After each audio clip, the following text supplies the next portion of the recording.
You are watching the Experimental as Anything Lab Chat series presented by Jemimah Ashley and SHEVONNE JOYCE from the Business Experiment.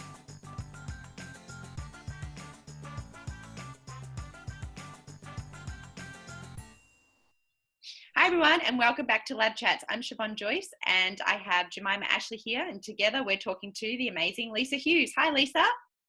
Hello girls, and hello to all of your amazing listeners out there. Yes, on this Thank you so much for joining us in the lab today. We're so excited. International Women's Day. Yay! Yay! And, you know, I'm so excited because you know that women are so close to my heart, and particularly what you girls are up to. I'm very excited to be able to share some of the secrets to getting more out of the juiciness in life for women. Well, we're very excited to have you, Lisa. So we'll kick straight off because I have had the opportunity to actually have a chat with you before. Your story is incredible. Can you tell us a little bit about what you do in your business, please? Yes, look, you know, I'm going to do the short version. And so the short version is I am a designer of the BB vibrator. And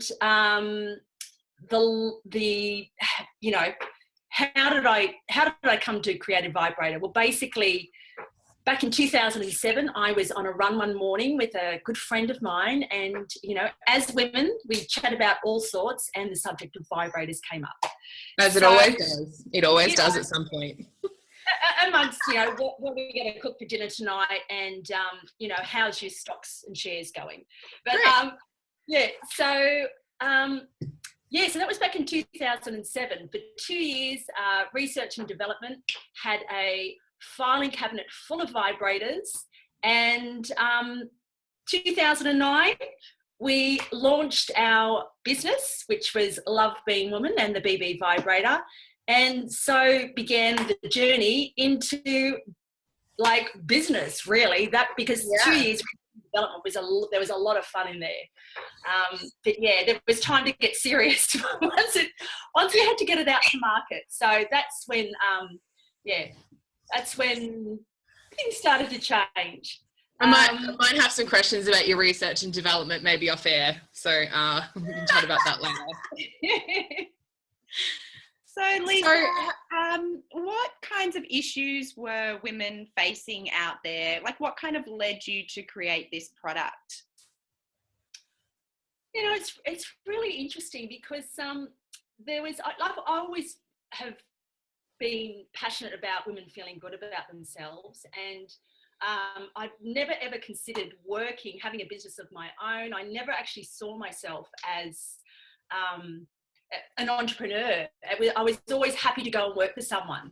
But look, I just call it a delivery from the universe, because that conversation was transformational, and it was really, I suppose it was also going into an area where it was so dominated by men that I sort of thought, well, you know, who's going to do this?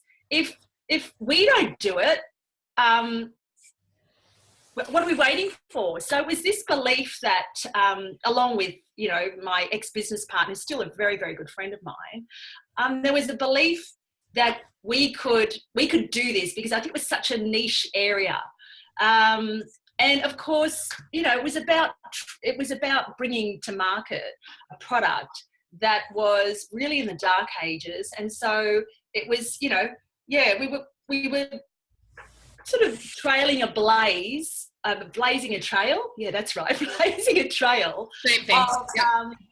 Of taking a product and looking at it from a different angle, which was about holistic well-being, and particularly marketing to women. I find it interesting that most people wouldn't realise that it's a very male-dominated area. I mean, we had this conversation earlier, and I sort of went and had a bit of a research about this. Majority designed, created by, profits going to men. I was like, this feels a little like we've been sold a bit of a lie here. I just had the assumption, as I think most women probably do, and probably didn't maybe until this conversation, that women were involved in this process. Yeah, it's not even a little bit. Like our pleasure. What? How did that happen? Wow.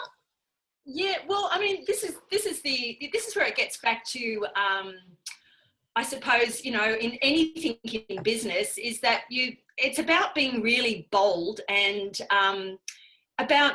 it's really about taking the road less traveled, because at the end of the day, where most, you know, as a society, and particularly, look, this International Women's Day, so let's just get straight into where women are at. And, you know, women have been suppressed. They've been conditioned around their sexuality and sensuality. And it is time that we actually start owning our sensuality and how that feels for us, how we want to show up in the world. And so, you know, particularly in such an area like such an intimate product, a vibrator, is that, you know, where that's a key part of this whole, let's just say, the conditioning, where if I can create a product and bring it to life as a woman, well, then it's changing the whole face of how women see themselves sensually and sexually. And that's what it's done. But yeah, again, it's about, we've got to turn away from the crowd. We've got to start listening to what's right for us and being true to ourselves. And that's on an individual level. But on the greater level for women, to say, yeah, you know what?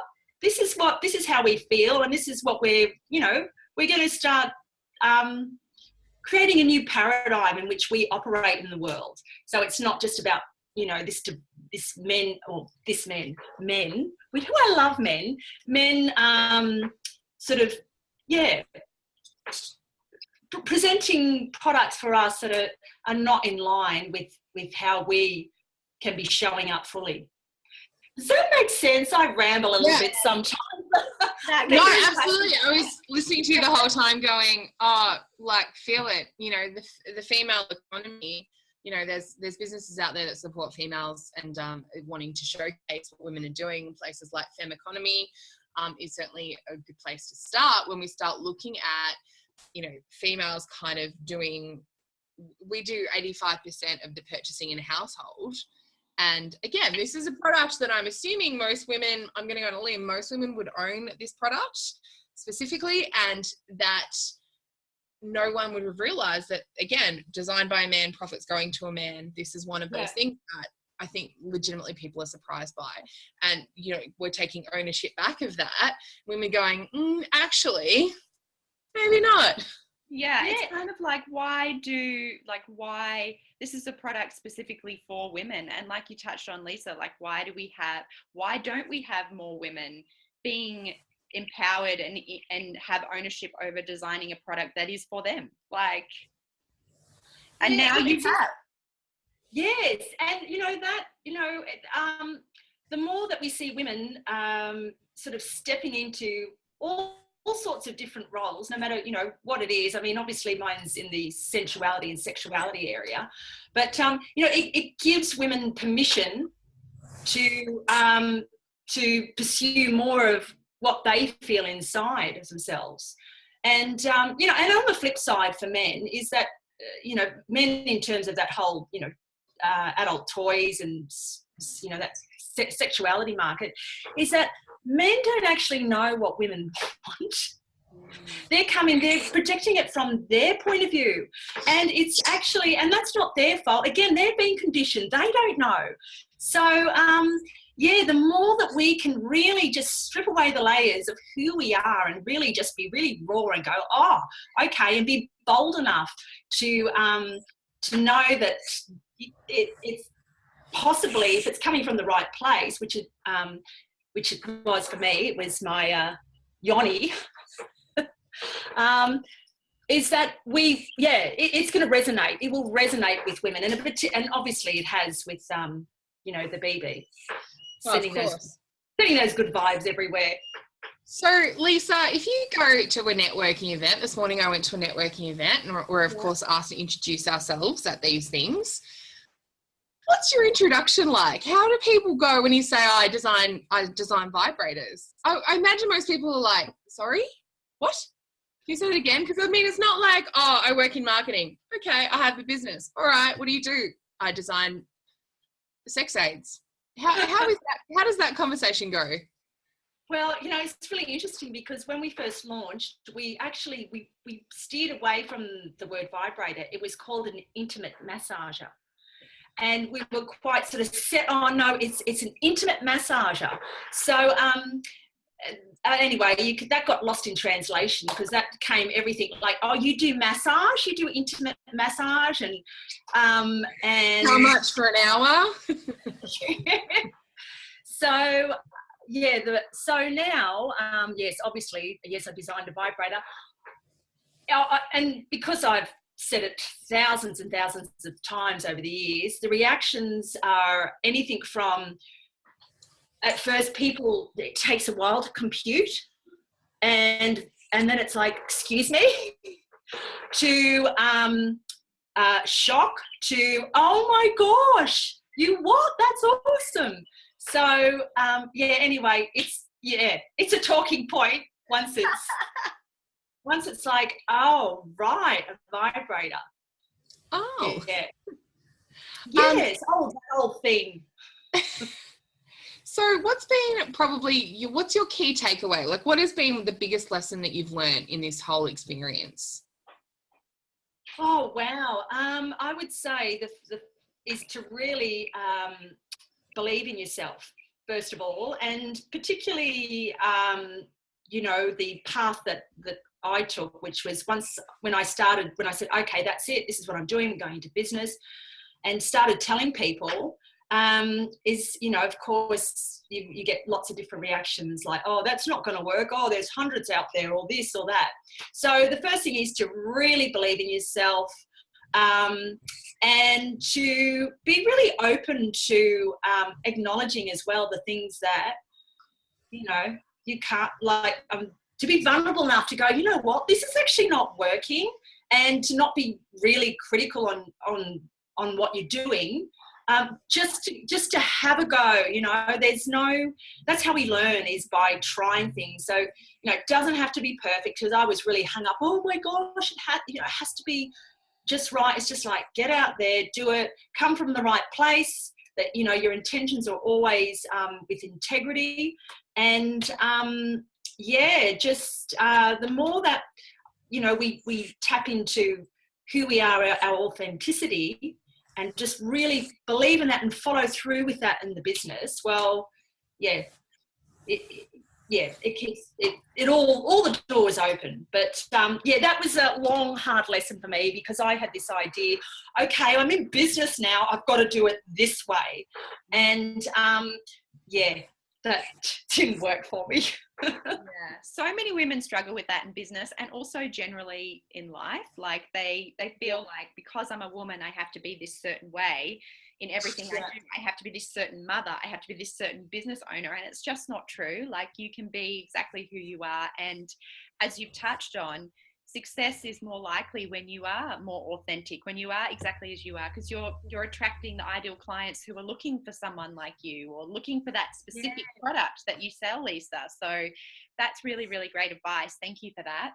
Now, we have a funny question at the end, which we always like to do a little bit of a funny question, because we like to be different like that. And yeah, exactly. So the funny question is, Lisa, you're given an elephant. You're not allowed to give the elephant away or sell the elephant. What are you going to do with the elephant? Oh, okay. All right. All right. Because I've just come back from a women's festival and I feel very, very inspired, I am going to take that elephant, and together we are going to create the most incredible burlesque show on earth with my vibrator. And not where I saw this going. I'm not going to lie. Not where I saw this conversation going, and not the question I thought SHEVONNE would come up with. I've left out unsupervised on the question, and we've got question about an elephant. Excellent. So I can even see. I'd go to that show. I would go and see that show. How much are tickets? I reckon like $50 a ticket. I reckon. Oh, totally. Look, I can actually see myself in the outfit now. Wow. All right. When's the elephant coming? Yeah, Chev, where's the elephant? Yeah. If you could just arrange that and just send us your address, Lisa. Chev's right on it this afternoon. Yeah, I'll have to, like, how do you even send an elephant? Like, how do you ship an elephant? That's a really interesting question. Yeah. You can't courier it. Like, there's some kind of elephant. If anyone works at a zoo and watches this, can you give us a call? We have some questions for you. Imagine, wouldn't they'd have like a plane or something, because they have to obviously take them internationally occasionally. Well, how do they get an elephant on the plane? Like, how big? Like, an elephant is big, man. It's clearly not just the Qantas jet and it's down the back. Like, clearly there's probably an aircraft or something that's designed for this. Oh, I love it. I don't know. I think like we've opened up a can of just elephant worms. Yeah. All right. Well, on that note, let's wrap up our interview today. Lisa, thank you so much for joining us. And for people or women actually, who are looking for your product or would like to get into touch, dudes, really, or dudes, really, yeah, where can they find you? They can find me at lisahughes.com.au, and I'm also on Facebook, Lisa Hughes, the Sacred Sensuality Coach. Amazing. Thank you so much. And thanks to everybody for joining us. Tune in over the next fortnight for the next series of Lab Chats. Bye. Bye, guys.